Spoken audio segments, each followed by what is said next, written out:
Ladies and gentlemen, whether you like it or not.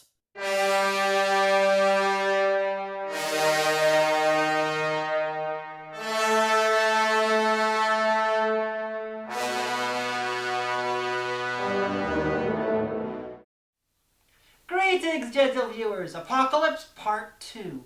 Revelation.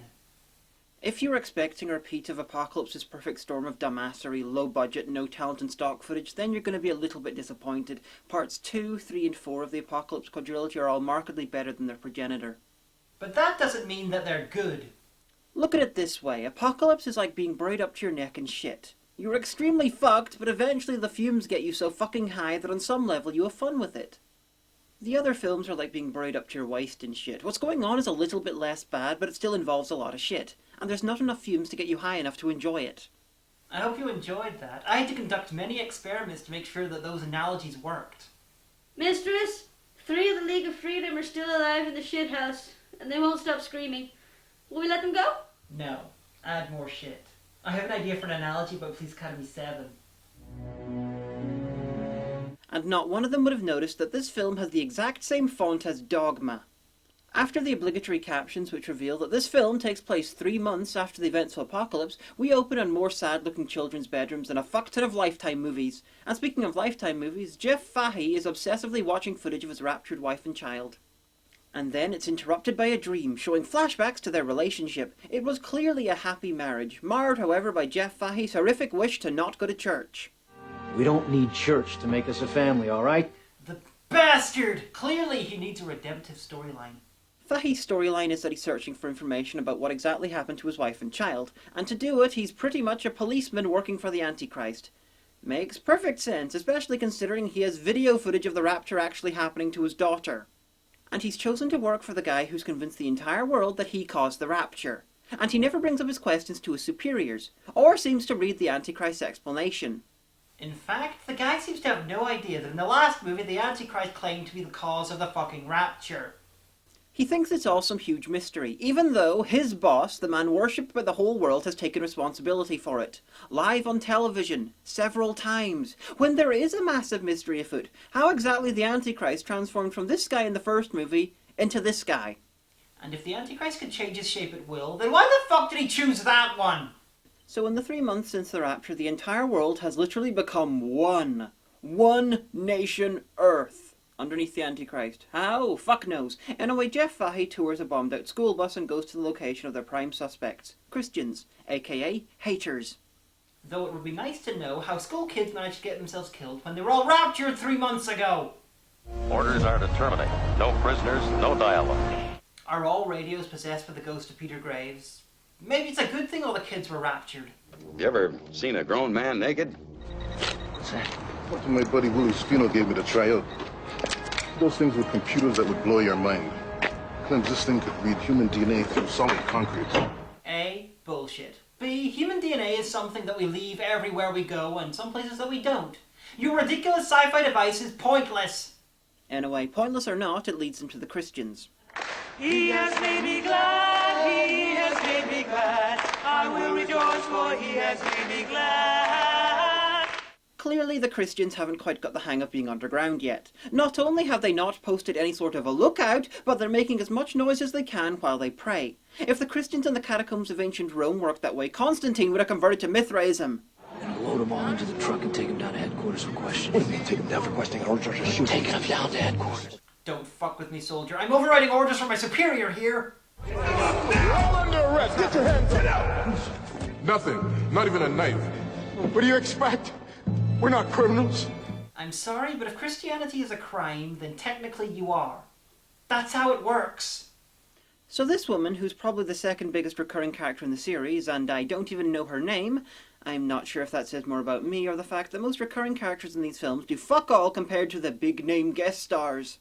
Anyway, she talks about how Christians couldn't have been behind the bus bombing, because, as George Tiller would have said before he was shot, Christians can't kill anyone. So over in an identical-looking warehouse across town, another band of Christians who actually fucking know how to hide have heard what's happened to the other group. They had some sort of a microphone/transmitter thing set up between them to keep them in contact. Fine, but if you have human DNA scanners, then surely couldn't you rustle up something that will locate transmitting devices and where they're transmitting to?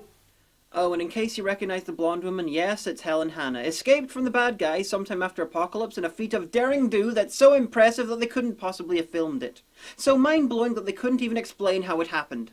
The crowds cheer when they strung your boyfriend up on national television. At least they confirmed that Bronson's dead. Oh, I'm gonna miss his weirdly shaped, mutated Rowan Atkinson head. Oh wait, the guy who played him's a presenter on the Canadian Shopping Network. How much would you pay for this here Mountie made out of maple and resin beaver pelts and Celine Dion? So having arrested the Christians for noise violations and for being behind the bombings and shit, it's time for Fahey and his partner to have an argument. Don't look any more dangerous than my wife and daughter did. Hey, I checked the satellite readout myself, okay? The command that detonated that bomb came from this very building. Well, maybe the detonator was on a timer, not the bomb. Maybe somebody just placed it here long before these people got here. Oh, no. That bomb went off exactly when the last kid got on that bus. Whoever set it off had their finger on the button. Maybe only one of them did and the rest of them were innocent. Yeah, and maybe the bomb was set up from a spaceship. Ah, classic sign of great filmmaking. Have the character that you're supposed to dislike, the main character's soon-to-be-dead partner, make more fucking sense than the star! So having taken off their bulletproof vest, the DNA scanner goes off and they rush into the room and start firing. At people who are clearly wearing the same type of uniform they are. If having no tie can be called a uniform. Imagine this scene in Police Academy 2 in Sweet Chuck's shop, in what is supposed to be a fucking drama.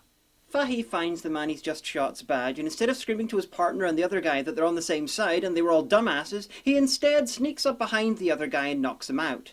This leads him to try and gun down this guy, even though he's their boss. Who are you? It's the guy from Apocalypse, Armin Shimmerman playing Michael Ironside. Badly.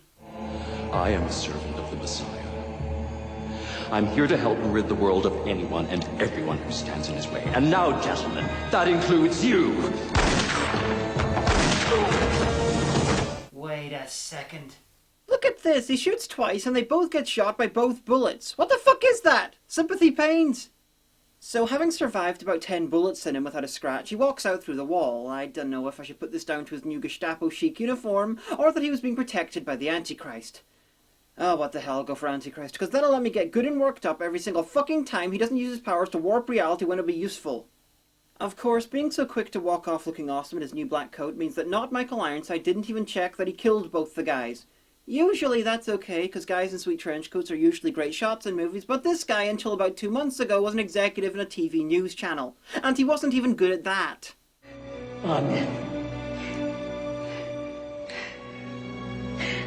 This has given me an idea. A counter for every time someone who seems decent dies while not being a Christian and is so damned to hell. Either we're going to show off how much of a cunt the god in this is, or we're going to see how the makers of this can't fathom the idea of good people not being or becoming Christians. Either way, it's a win-win.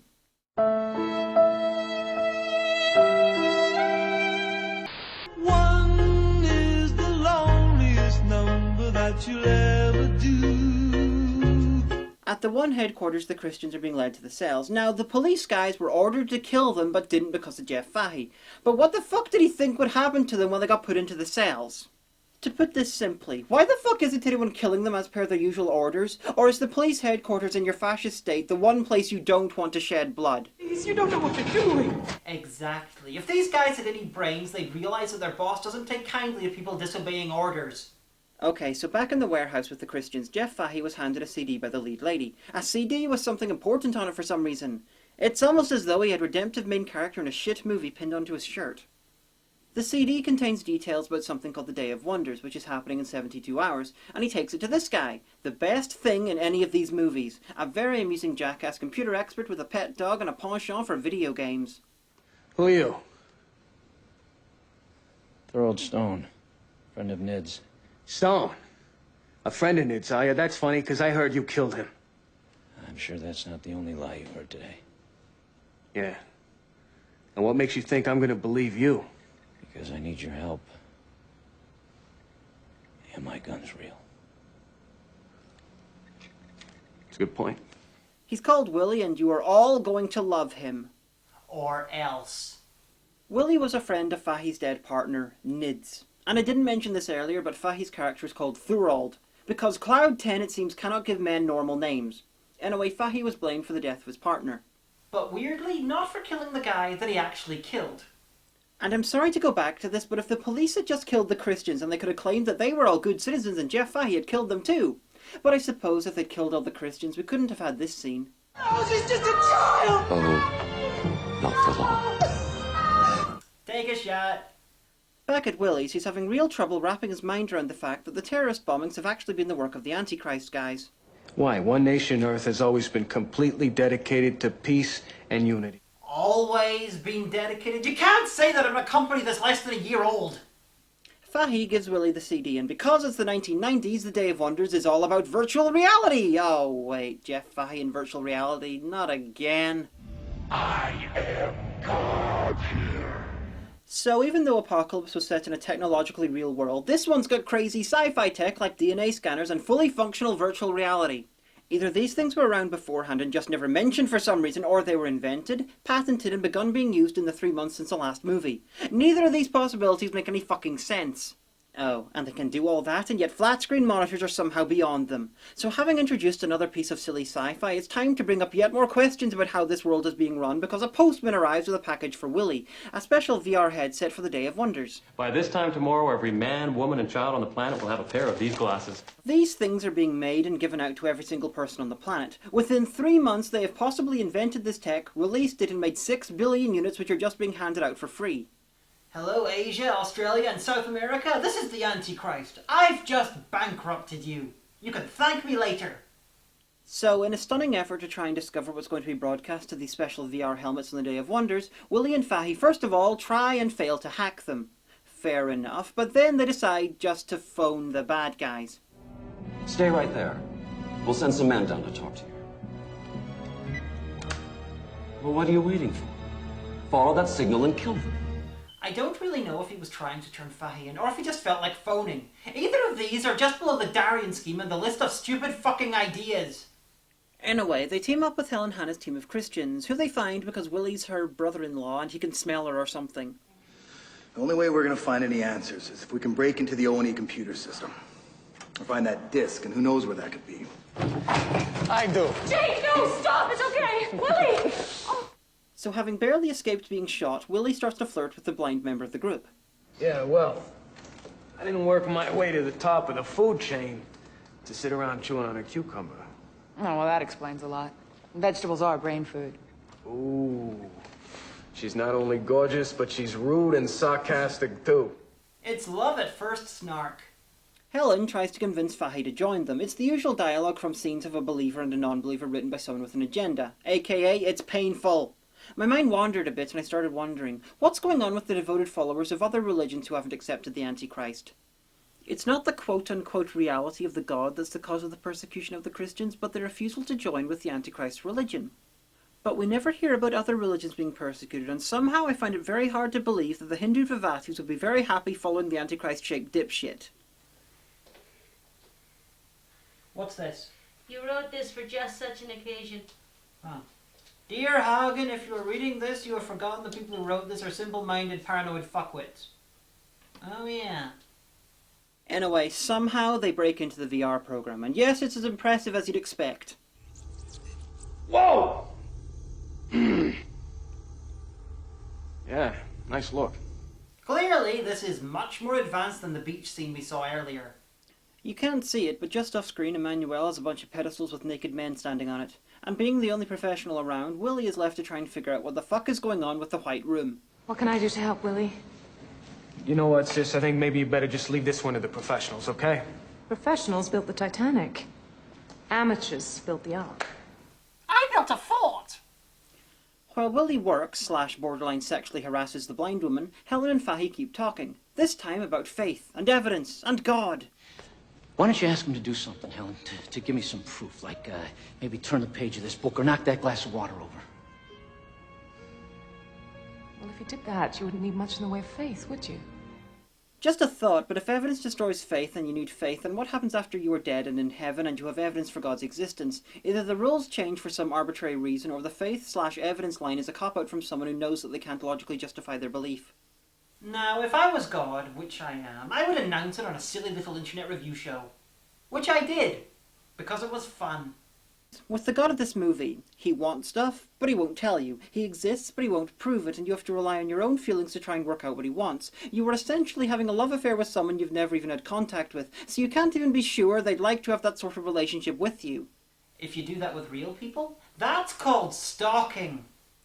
But with me, my followers see me on the internet or in person in the moments before they die. They see that I have killed, on average, one metahuman superhero a week for the last 3 years. And best of all, I have never told any of my followers to kill unbelievers for me because I can handle that myself, thank you very much. Unlike the god of this film, you know where you stand with me. Very far away, if you're sensible. God says all you need is faith the size of a grain of mustard seed. He'll do the rest. And right after that bit, it says that with that faith, you can move mountains! Or do you ignore that bit, little Miss Biblical Literalist? My point is that these films all have a section where someone, usually this woman, tried to use logic to convert someone to an inherently non-logical position. I'd have more respect for them if they just flat out and say it. Their God will torture them forever if they don't convert. Unlike me, I'll torture you for a finite amount of time. I think we need some levity now, so back with the charming couple of wheels and shades. We discover that she might have a penis. Blind people always wear sunglasses, right? How come deaf people don't wear earmuffs? Willie, let me ask you something. Do men in wheelchairs complain when you leave the seat up? Credit where credit's due. These two have what is the closest thing to a real-life human relationship anywhere near these films. They're dangerously close to charming and heartwarming at times. Anyway, not Michael Ironside contacts him over a walkie-talkie and demands that Jeff Fahey give himself up at the One headquarters, when he could just walk in through the wall and shoot everyone or something. Special Agent Thorold Stone, I know you're listening. I just thought you might be interested in some special guests I have here visiting me in my office. It took some doing to get them here, Stone. I hope you appreciate the effort. Please don't hurt us anymore. We don't know anything. I want to see you here at ONE headquarters by 2 a.m. with the disc. Have you got that? If you're not here by 1 second past 2, then they'll be the first ones to discover what the Day of Wonders is all about. Please don't hurt my daughter. She hasn't done anything. And this guy, last time we saw him, he was the boss of a TV news channel, and watching as the big global event he was in charge of turned into a massive clusterfuck, and now he's the head of the Antichrist Gestapo. Apparently in this organization, you fail upwards. He has magical powers, but he won't use them to kill the heroes. Is he an idiot, or is his powers decided by how much budget the movie has left?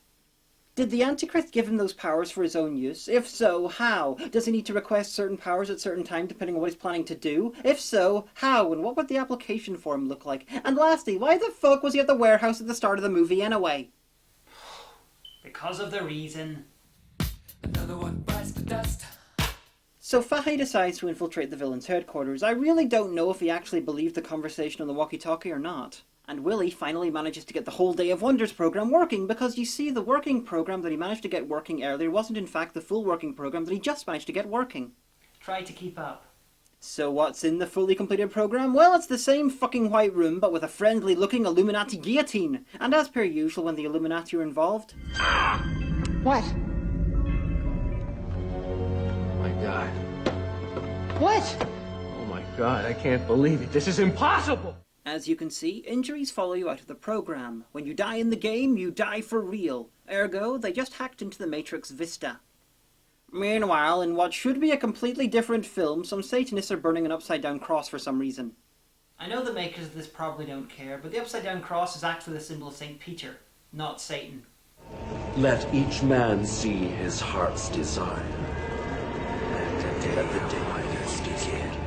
So they're doing this, whatever this is, to get the Day of Wonders underway. Okay, but if you're using magic, then why do you need the VR headsets? Why not just use magic to do whatever's going to be done using them? I mean, your technology is already dangerously close to magic as it is. Adding actual magic is just making it even stupider. Because she's a woman and therefore easily tempted, the blind female half of the only semi-decent couple in the series puts the VR helmet on, even though she's fucking blind, and that makes about as much sense as the fact that Air Bud is about 10 sequels. So inside the VR world she can see, somehow, and this computerized version of the Antichrist shows her all the amazing sights of the world, all just off screen. You can see the beautiful sunsets. I have a bison over there, and I dressed him up like M. Bison because it amused me. And no, you can't see it. And before you can say some shit went down with an apple, she's taken the mark of the beast, turned uber evil, and now can see in the real world. So she gets Willie to take the mark, and his dog takes to barking at them both a lot. Because he's evil, and no one evil ever got on a dog's good side. Oh, yeah.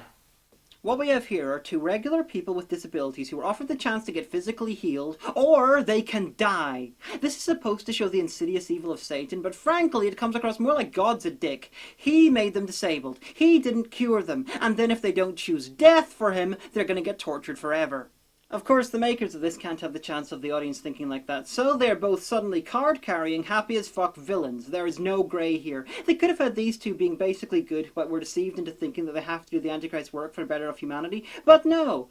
That'd force the makers and the audience to think, and that can't be allowed. How could you? How could you make a thing? You're so stupid! Hey, don't give me any shit! So there's drama, drama, drama, and there's just enough time to reference an earlier review of mine. And once you take the mark, there's no going back. Oh, yeah, that's right, Helen. You know you're preaching to the perverted right now. Helen gets away, and just in case you're actually on their side, they get a shoot the dog moment. Lie down!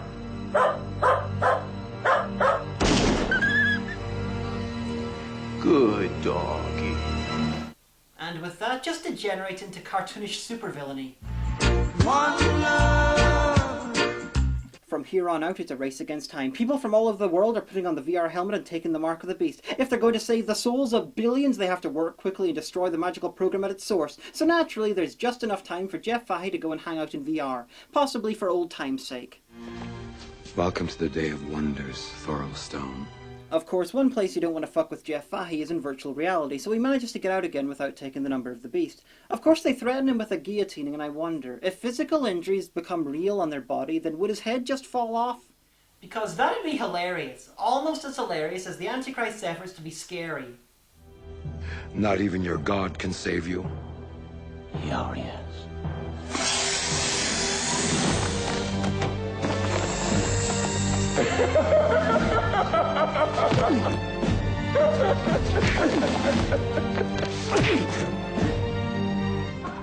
Goodbye, Thorlstone. Thorold, you okay? Aw, I wanted Jeff Fahey Pez dispenser head. So they saved Jeff Fahey from the self-contained satanic VR program, and the more I think about that sort of thing, the more I think that retooled a bit, that could have been a hilarious sequel to The Lawnmower Man. Anyway, they save him by shooting an unrelated computer screen, because that makes all kinds of sense. And realising that the evil bastards will have heard the sound of the gunshot in their main base, they decide to find another room to upload their computer virus or whatever it is to stop the Day of Wonders. Wait, did I say they found another room? Oh no, they go to a computer on the other side of the same room and wait for the villains to turn up. Hold it right there, my friend.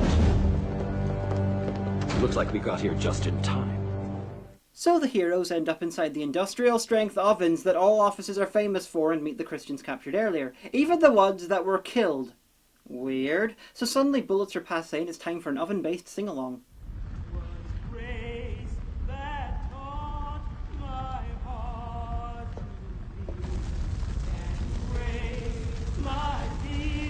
Why are they still singing? Why aren't they burning? Why couldn't we afford an effects shot? Turn it up more. No! And do this. You can't do this! Turn it up more. Turn it up more! It's overloading. It'll burn down the whole building. I'll finish them myself. So they're protected in the oven, and we see the magical anti-Satanism computer virus that they left uploading in the computer go up, even though the monitor gets removed from the computer and thrown across the room, and the computer itself gets shot. I'll be nice and assume that God interceded and wanted to let the villains see their failure. God protected those in the oven from death, but chose not to protect anyone else, so he's a dick. And God used Willie to create the virus to save the day here and still let him get damned. So he's a dick. These films are but a cosmic battle between two opposing forces of omni-dickery. That wouldn't be so bad if we weren't supposed to think that one of the sides was good. And the Antichrist had the power to protect not Michael Ironside from bullets, but not from fire. What sort of shit magical powers are they? Actually, he wouldn't even need to protect him, just make him intangible again and he would have been safe. So a few days later, Helen, Hannah and the other Christians escape from the building and make their way to a hideout with plenty of space and enough power to run a TV set, and that fucking dog's alive again. Holy shit! Resurrection dog! Truly, he was the son of dog. And finally, the camera zooms in on Jeff Fahey, as if to say goodbye because we're never going to see him in these movies again. Now, if I had to compare this film to anything, weirdly it'd be Memory Run. A weirdly bad 1990s sci-fi dystopia, terrible rebels, atrocious science and logic. All that was missing was Jeff Fahey waking up in the body of a woman and fucking Willie. In fact, that might have made a more entertaining film. Now, I didn't really go into this earlier, but the bombings were the work of the Antichrist men. Why were they doing it, and why were they trying to frame the Christians? Simple, the goodies and baddies must be as clearly signposted as possible, or the little baby Jesus will cry.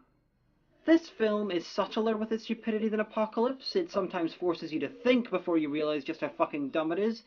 It's more annoying than gloriously ridiculous, but it's still extremely shit. Next time is Margot Kidder, Howie Mandel, and Gary Busey in Tribulation, aka Crazy, the motion picture.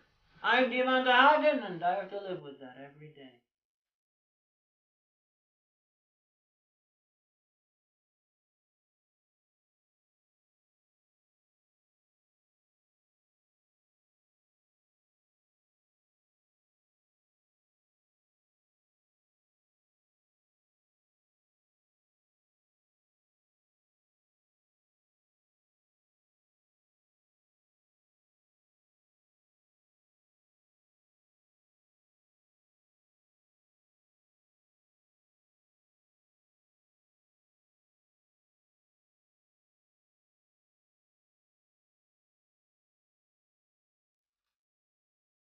Tribulation.